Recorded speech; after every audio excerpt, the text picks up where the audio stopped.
அனைவருக்கும் வணக்கம். பிஜிடிஆர்பி வரலாறு.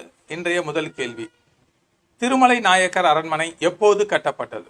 இதற்கு சரியான பதில் 1636 என்பது சரியானது. இரண்டாவது கேள்வி, திருமலை நாயக்கர் அரண்மனை கட்டியவர் யார்? இதற்கு சரியான பதில் திருமலை நாயக்கர். இந்த திருமலை நாயக்கர் மஹால் எங்கே அமைந்துள்ளது அப்படின்ட்டு கமெண்ட் பண்ணுங்க. அடுத்து மூன்றாவது கேள்வி, வேலூர் கோட்டை எப்போது மற்றும் யார் கட்டியது? இதற்கு சரியான பதில் பி, 16ஆம் நூற்றாண்டு திம்ம ரெட்டி நாயக்கர் மற்றும் சின்ன பொம்மி நாயக்கர் இவர்களால் வேலூர்ல கட்டப்பட்டது வேலூர் கோட்டை. நான்காவது கேள்வி, பொறுத்துக. சிறு வழி அல்லது சிறு வாகனம் என்று அழைக்கப்படுவது புத்த மதத்தில் ஹீனயானம் சரியாக உள்ளது. பெருவழி அல்லது பெரு வாகனம் இது மகாயானம், இதுவும் சரியாக பொருந்தியுள்ளது. சாக்கிய முனி என அழைக்கப்படுபவர் புத்தர், இதுவும் சரியாக உள்ளது.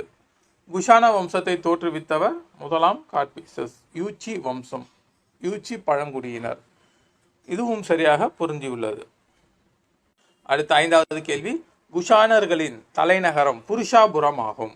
புருஷாபுரம் என்ற நகரத்தின் தற்போதைய பெயர் என்ன? இதற்கு சரியான பதில் பெஷாவர். பெஷாவர் பாகிஸ்தானில் தற்சமயம் அமைந்துள்ளது. அடுத்த ஆறாவது கேள்வி, கீழை நாடுகளின் அரிஸ்டாட்டில் என்று அழைக்கப்படுபவர் யார்? இதற்கு சரியான பதில் யாருன்னு பார்த்தீங்கன்னா அஸ்வகோஷர். இவர்தான் கீழை நாடுகளின் அரிஸ்டாட்டில் என்று அழைக்கப்படுபவர். ஏழாவது கேள்வி, சரக சம்ஹிதா என்ற அந்த மருத்துவ நூலின் ஆசிரியர் யார்? அதுல ஒரு பேரு இருக்குது, சரகர். எட்டாவது கேள்வி, நாக அர்ஜுனார் பல புத்த சமய கருத்துக்களை 4வது புத்த சமய மாநாட்டில் தொகுத்தார். அந்த நூலின் பெயர் என்ன? அதற்கு சரியான பதில் மகா விபாஷம் என்பது சரியான பதில்.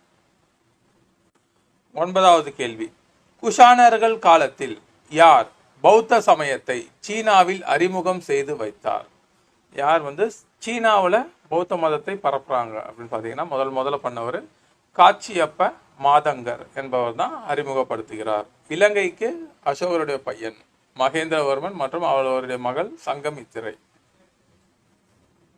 10வது கேள்வி, அரிக்கமேடு பகுதியில் கண்டெடுக்கப்பட்ட ரோம நாட்டு நாணயங்கள் எதை சான்று அளிக்கின்றன?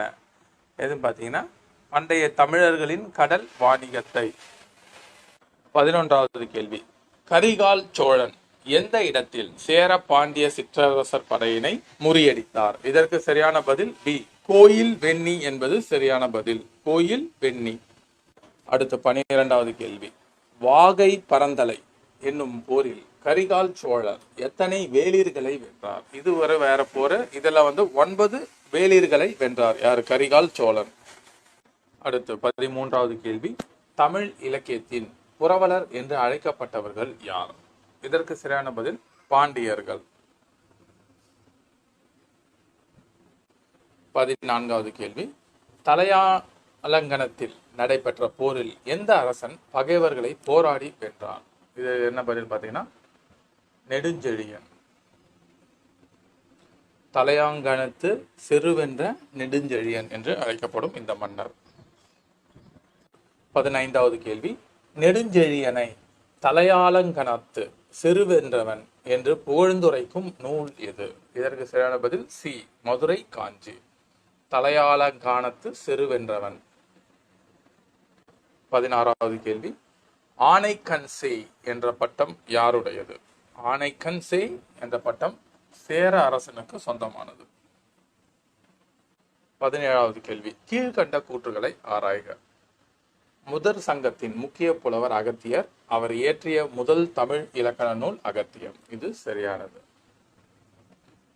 அகத்தியரை பின்பற்றி அவரது சீடர் தொல்காப்பியர் தொல்காப்பியம் எனும் மற்றொரு தமிழ் இலக்கண நூலை ஆக்கினார். இதுவும் சரியானது. 8 தொகை 10 பாட்டு 11 கீழ்கணக்கு முதலியன கடை சங்க காலத்தில் இயற்றப்பட்ட நூல்களாகும். இதுவும் சரியானது. அடுத்து 18வது கேள்வி, இமயவரம்பன் எனும் பட்டப்பெயர் பெற்ற மன்னர் யார்? இமயவரம்பன் அப்படின்றவர் நெடுஞ்சேரலாதன் அப்படின்ற மன்னர் தான் இமயவரம்பன் எனும் பட்டம் பெற்றார். 19வது கேள்வி, சாகேதம் என்று அழைக்கப்பட்ட பண்டைய ஊர் எது? இந்த சாகேதம் என்று அழைக்கப்பட்ட பண்டைய ஊர் அயோத்தி. அயோத்தி தான் சாகேதம் என்று அழைக்கப்பட்டது. 20வது கேள்வி. எந்த நூல்களில் இருந்து சிங்கள மன்னன் மேகவர்மன் சமுத்திரகுப்தரிடம் தூதுவரையும் பரிசு பொருட்களையும் அனுப்பி பௌத்த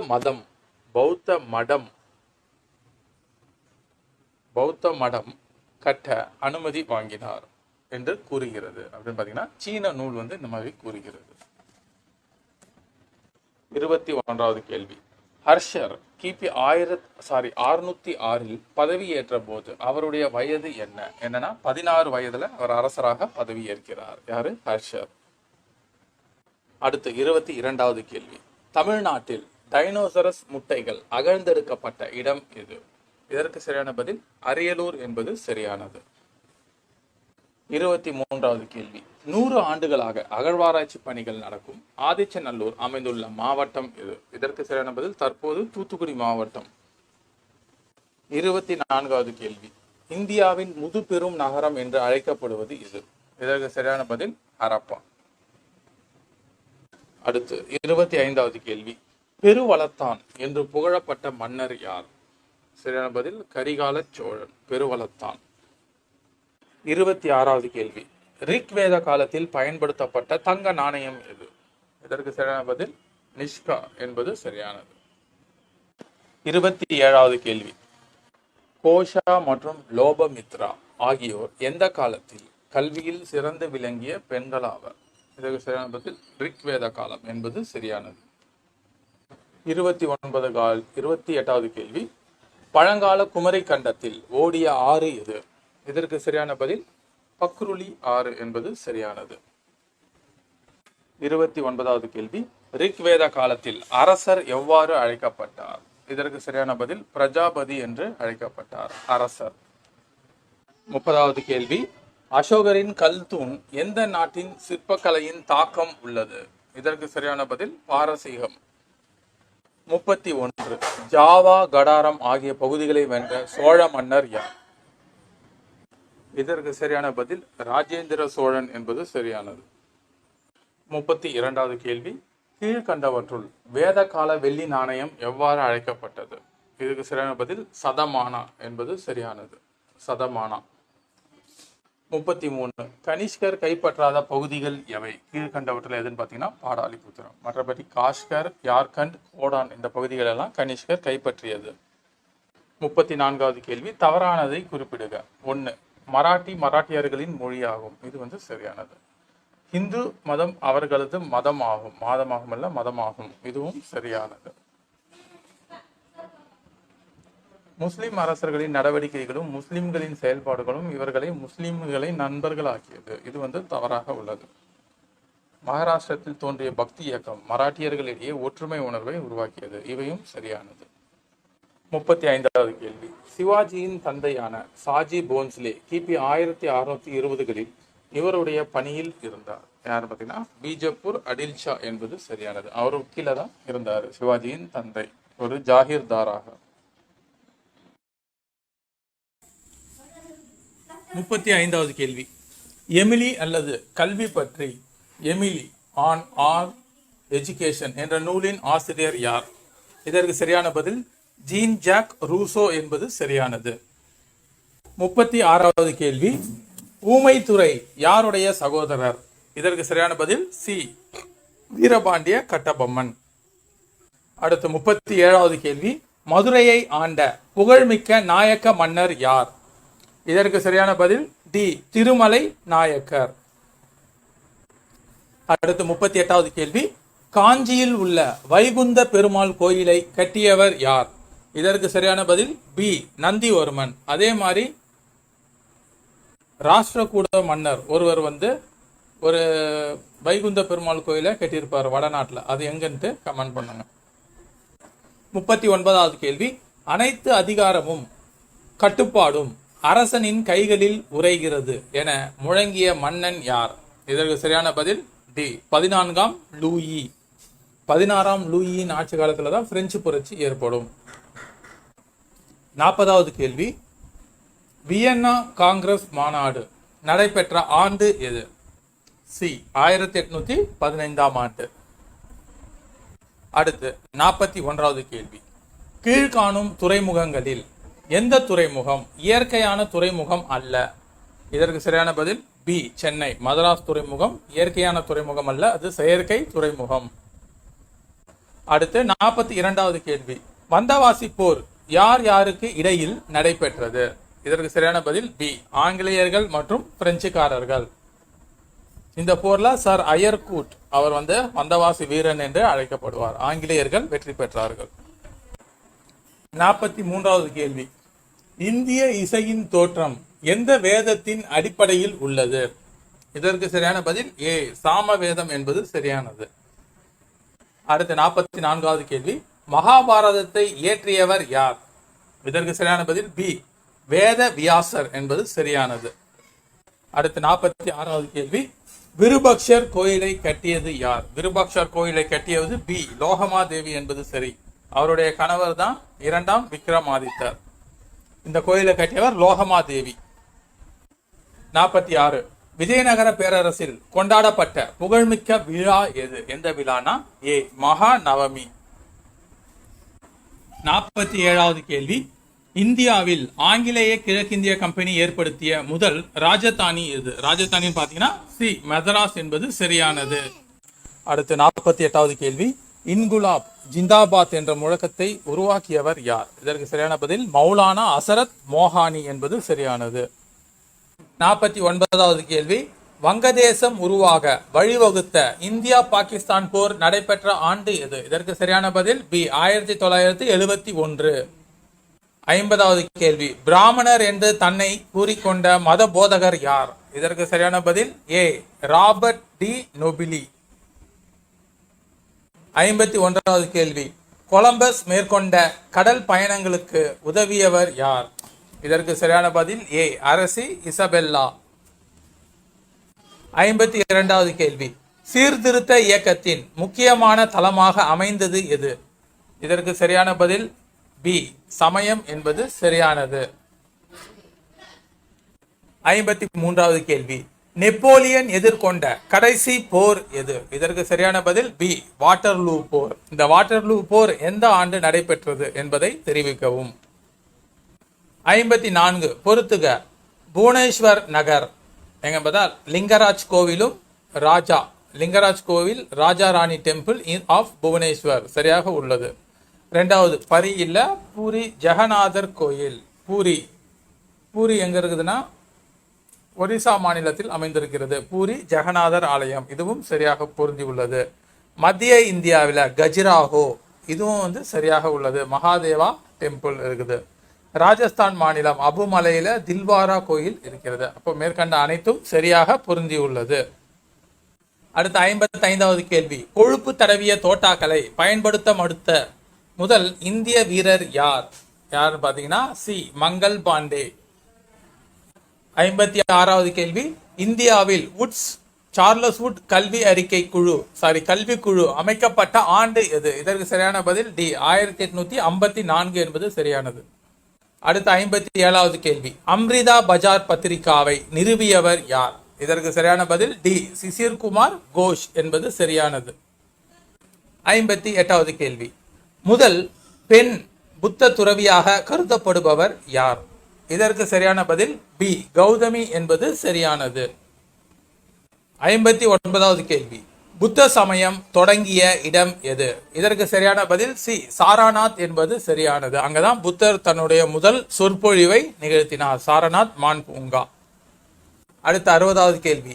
இந்தியாவில் வங்கிகளை தேசியமயமாக்கியவர் யார்? இந்தியாவில் வங்கிகளை தேசியமயமாக்கியவர் இந்திரா காந்தி. சி இந்தியாவின் முதல் பெண் அமைச்சர், முதல் பெண் பிரதம அமைச்சர். 61வது கேள்வி. விவசாயத்திற்கு மிகுந்த முக்கியத்துவம் வழங்கியது.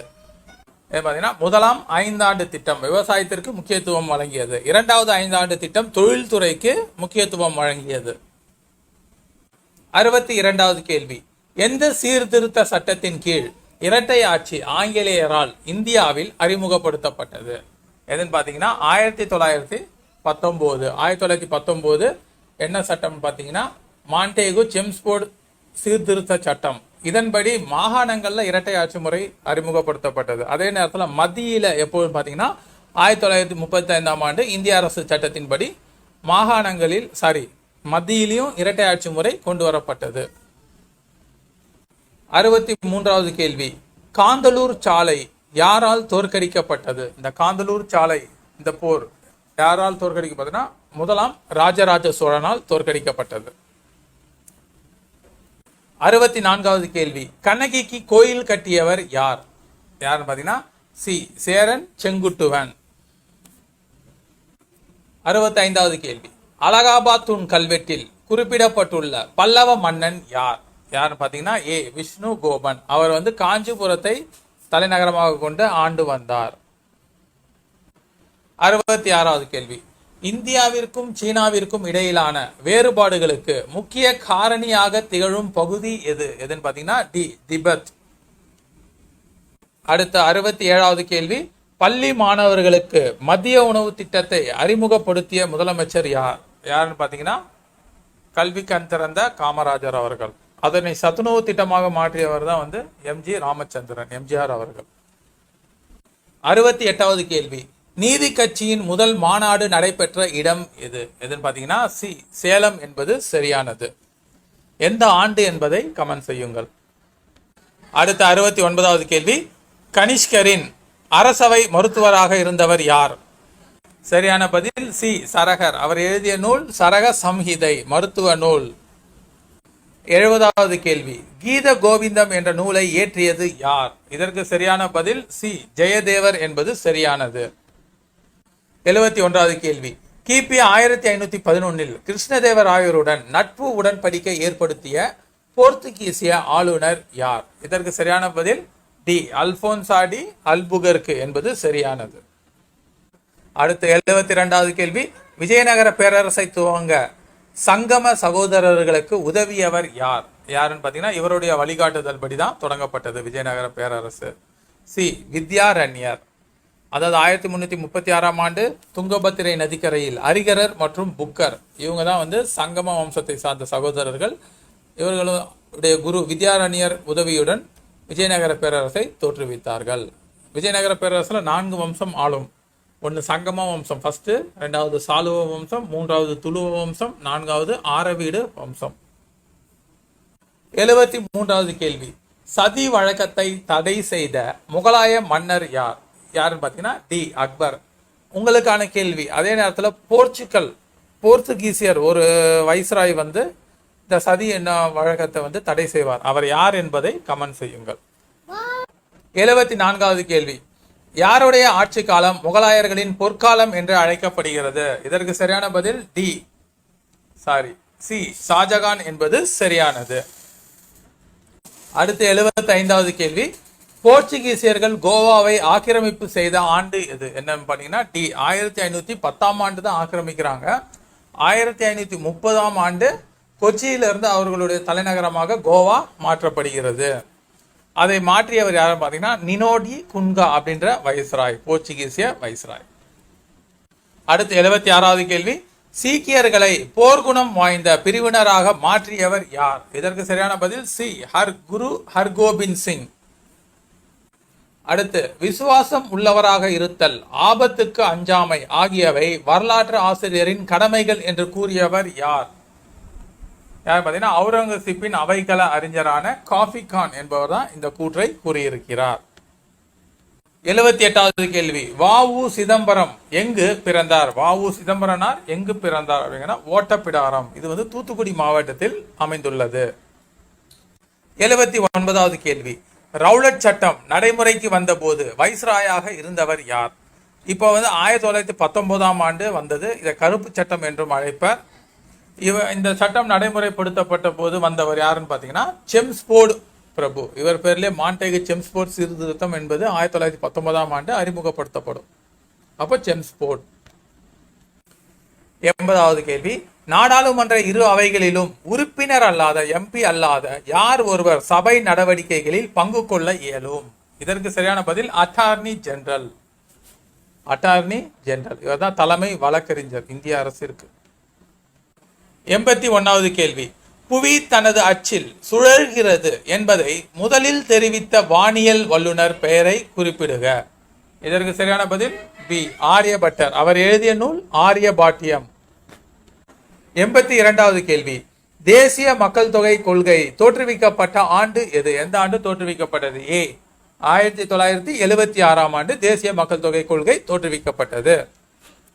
அடுத்து 83வது கேள்வி. சோழர்கள் காலத்தில் ஜனநாயக முறைப்படி குடைவோலை தேர்தல் முறை நடைபெற்றதை சுட்டிக்காட்டும் கல்வெட்டு எது? எதுனா காஞ்சிபுரம் மாவட்டத்தில் அமைந்துள்ள உத்திரமேரூர் கல்வெட்டு. 84வது கேள்வி. தமிழகத்தில் கட்டிடக்கலை பணியை தொடங்கியவர்கள் யார்? இதற்கு சரியான பதில் பல்லவர்கள் தான் தொடங்குறாங்க. அதுக்கப்புறம் சோழர் காலத்தில் உச்சநிலையை அடைகிறது. 85வது கேள்வி. இந்திய கட்டிடக்கலை வளர்ச்சிக்கு முதலில் வித்திட்டவர்கள் யார்? யாருன்னு பாத்தீங்கன்னா டி, ஏ மற்றும் பி இரண்டும். அப்போ பௌத்தர்களும் சமணர்களும் தான் முதலில் வித்திட்டார்கள். மௌரியர் காலத்துல மிகுந்த ஒரு வளர்ச்சி அடைந்தது. அடுத்து 88வது கேள்வி. லிங்கராஜா கோயில் எந்த நகரத்தில் அமைந்துள்ளது? ஏற்கனவே மேல பொறுத்துகளை பார்த்துருக்கிறோம். இதற்கான பதிலை கமெண்ட் செய்யுங்கள் 86ன்னு போட்டு. அடுத்து 87வது கேள்வி. லிங்கராஜா கோயில் கட்டுவதற்கான நிலம் கொடையாக வழங்கியவர் யார்? இதற்கு சரியான பதில் சி, அனந்தவர்மன் என்பது சரியானது. அனந்தவர்மன். அடுத்து 88வது கேள்வி. புவனேஸ்வர் நகரம் எந்த பெயரால் அழைக்கப்படுகிறது? இதற்கு சரியான பதில் சி, கோயில் நகரம். கோயில் நகரம் புவனேஸ்வர். 89. கூற்றுகளை ஆராய்க. ராஷ்டிரகூடர் கால சிற்பங்கள் புகழ் பெற்றவையாகும். சரியானது. எல்லோரா எலிபெண்டா குகைகளில் காணப்படும் பைரவர், கைலாய மலையை ராவணன் தூக்கும் காட்சி, நடனமாடும் சிவபெருமான், பாட்டு கேட்டு மகிழும் விஷ்ணு மற்றும் மகாலட்சுமி சிற்பங்கள் இந்திய சிற்பக்கலையின் மேன்மையை போற்றுகின்றன. அப்போ கூற்றும் சரி, இந்த காரணமும் சரியாக உள்ளது. அடுத்து 90வது கேள்வி. முக்கியமான கேள்வி. குப்தர்கள் காலத்தில் அமைக்கப்பட்ட புராண கதைகள் கூறும் சுடுமண் சிற்பங்கள் எங்குள்ளன? இந்த சுடுமண் சிற்பங்கள் எங்குள்ளன? ஏ, பித்தார்கான் கோயில். பித்தார்கான் கோயில் என்பது சரியானது. புராண கதைகள் கூறும் சுடுமண் சிற்பங்கள். குப்தர் காலத்தில் இருக்கிற ஒரே கோயில், கிடைத்த கோயில் பித்தார்கான் கோயில். அடுத்து 91வது கேள்வி. சிற்பக்கலையின் வியத்தகு வளர்ச்சியினை யார் காலத்தில் சிற்பங்கள் மூலம் அறியலாம்? யார் காலம்னா ஏ, குஷானர்கள் காலம். 92வது கேள்வி. டேஷ் காலத்தில் லிங்க வழிபாட்டின் தொடர்ச்சியாக லிங்கத்தை ஒரு முகத்துடனும் 4 முகத்துடனும் படைத்து வழிபடும் மரபினை கொண்டிருந்தனர். யார்னா ஏ, குஷானர்கள் காலத்துல. அடுத்து 93வது கேள்வி. வெண்கலத்தில் செய்யப்பட்ட நடன மாதுவின் உருவச் சிற்பம் எங்கு கண்டெடுக்கப்பட்டது? இதற்கு சரியான பதில் பி, மொஹஞ்சதாரோ, இறந்தவர்களின் மேடு அல்லது இடுகாட்டு மேடு. 94வது கேள்வி. பாச்சோஹிலி ஓவிய பாணி எந்த நதிக்கரையில் தோன்றி வளர்ச்சி பெற்றது? ஏ, ராவி நதிக்கரை. சிந்து நதியின் துணை நதி ராவி நதி. 95. எவ்வகை ஓவியங்களில் புராணங்களில் குறிப்பிடப்பட்ட கடவுளர்களின் உருவம் முக்கியத்துவம் பெற்றது? எங்கன்னு பாத்தீங்கன்னா பாச்சோஹிலி ஓவிய பாணி என்பது சரியானது. 96வது கேள்வி. இந்திய தொல்பொருள் பாதுகாப்பு சட்டத்தை ஏற்றி அதனை இந்திய அகழ்வாராய்ச்சி துறையிடம் ஒப்படைத்தவர் யார்? இதற்கு சரியான பதில் 1904ஆம் ஆண்டு கர்சன் பிரபு என்பது சரியானது. 97வது கேள்வி. பஞ்சாப் மாநிலத்தின் டேஷ் என்ற இடத்தில் நிறுவப்பட்டிருந்த அசோகர் காலத்து கல்தூன் மட்டுமே பெரோசா துக்ளக்கினால் டெல்லிக்கு கொண்டு வரப்பட்டது. எந்த இது பாத்தீங்கன்னா தோப்ரா. பஞ்சாப் மாநிலத்தில் இருக்கிற தோப்ரா என்ற இடத்துல அசோகர் காலத்து கல்தூன் பெரோசா துக்ளக்கினால் டெல்லிக்கு கொண்டு வரப்பட்டது. 98வது கேள்வி. பராபர் குகைகள் அசோகர் காலத்திலும் நாகார்ஜுனா ஜூனி குகைகள், இந்த நாகார்ஜுனி குகைகள் அசோகருக்கு பின்னர் ஆண்ட டேஷ் என்பவர் காலத்திலும் உருவாக்கப்பட்டது. யாருன்னா அசோகரின் பேரனான தசரத சக்கரவர்த்தி, அவருடைய காலத்துல உருவாக்கப்பட்டது. சக்கரவர்த்தியில தசரதன். 99வது கேள்வி. ஒரிசா மாநிலத்தில் இருக்கும் உதயகிரி, கந்தகிரி குகைகள் டேஷ் காலத்தில் உருவாக்கப்பட்டவை என கூறப்படுகிறது. இதற்கு சரியான பதில் யாருன்னு பாத்தீங்கன்னா கலிங்கத்து காரவேலர் என்பது சரியான பதில். 100வது கேள்வி.